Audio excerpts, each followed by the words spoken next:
everyone, my name is Rihanna and welcome to my channel.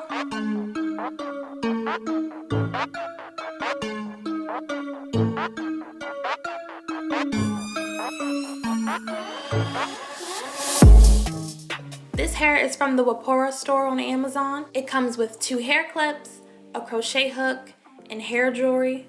This is their synthetic Yaki French curl braiding hair. It's 18 inches, color 1B, and it's a loose wave type of curl. It also comes with 6 packs of hair. The hair does feel thick, but very soft, silky, and bouncy. The curls also look nice and pretty uniformed. The hair doesn't smell bad, but it does have a hair store smell to it, and the ends of the hair look pretty full. But at first glance, each pack of hair looks very small, like it doesn't have much braiding hair. But when you cut the tie, you can see that it's actually a good amount in each pack. It looks like it's 2. This is actually me 3 hours into braiding, and I had only used half a pack of braiding hair. And before that, I had decided to make my braids really small because I was worried it wouldn't be enough hair, but of course it ended up being enough. At this point, I was also wondering if my braids were too small, but now I'm going to show you an example of how I braided my hair. So first, I put a small amount of Shine Jam on my roots and a medium-sized amount of Cantu coconut curling cream throughout the rest of my hair and worked it through. Then I grabbed this small amount of braiding hair and I split it into 2 even sections. Then I overlapped and connected them like so.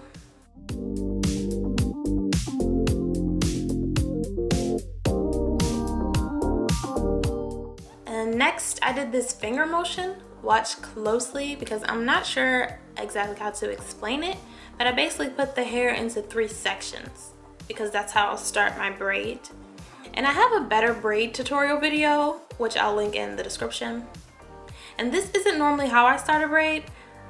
I'll show you how I normally start one next, but I split my real hair into 3 sections and attached each to the 3 sections of the braiding hair like this. You're probably like, oh, what? Yeah, I wanted to try something different, but then I pulled on my hair tightly but not too tight to create a secure knot at the top. These braids are not knotless. I have yet to do those. And I'm just attaching the braiding hair to my real hair, and then I just braided my hair down as normal, making sure to keep the braid neat and tight.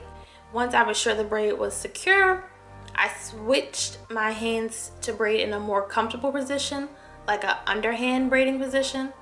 This way I can braid faster. And I also put some more Shine Jam on my hair to get it to blend better with the braiding hair so that I don't have all these flyaway pieces sticking out.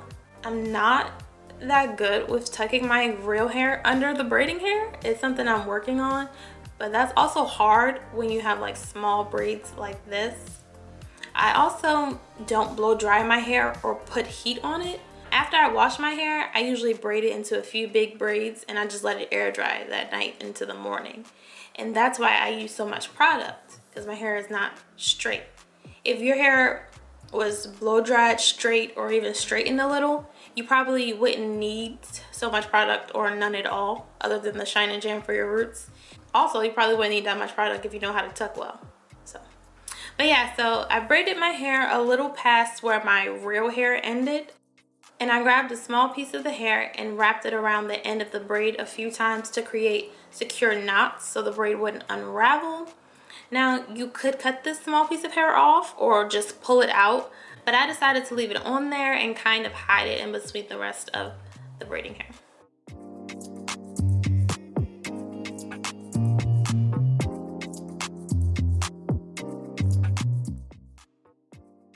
So I'm going to show you the way I normally start my braids. It's not that much of a difference. And again, I do have a better tutorial on how to do box braids in the description, but with this way, I just split my real hair into 2 parts and I attach each part to 1 piece of braiding hair. So that's 2 pieces of braiding hair, which leaves the 3rd piece of braiding hair on its own with none of my real hair attached to it. And then I just braid tightly, creating that knot to start the braid. And of course, after that, I just braid down as normal. Again, a little past where my real hair ends, and I make a knot around the end of the braid so the braid doesn't unravel. And this is how my hair looked at roughly 6 hours into me doing it, and I had used about 3 packs of the hair. It always takes me longer to do the top of my hair than the bottom. So this is the final product. I really do like this style. It's lightweight, cute, and curly. My parts also look neat. And it took me about 13 hours to braid my hair, which isn't too bad for me. It usually takes me like 2 days, but I didn't braid my hair all the way down to the ends of the braiding hair, which saved me a lot of time. And I used 5 packs of hair. I actually have about a pack and a half left, so not bad. And I was worried the braids would be too small, but I like this size. And if I made them larger, it would have been harder to knot the ends of each braid.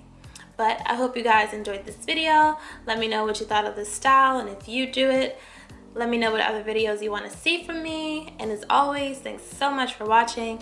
I'll see you next time.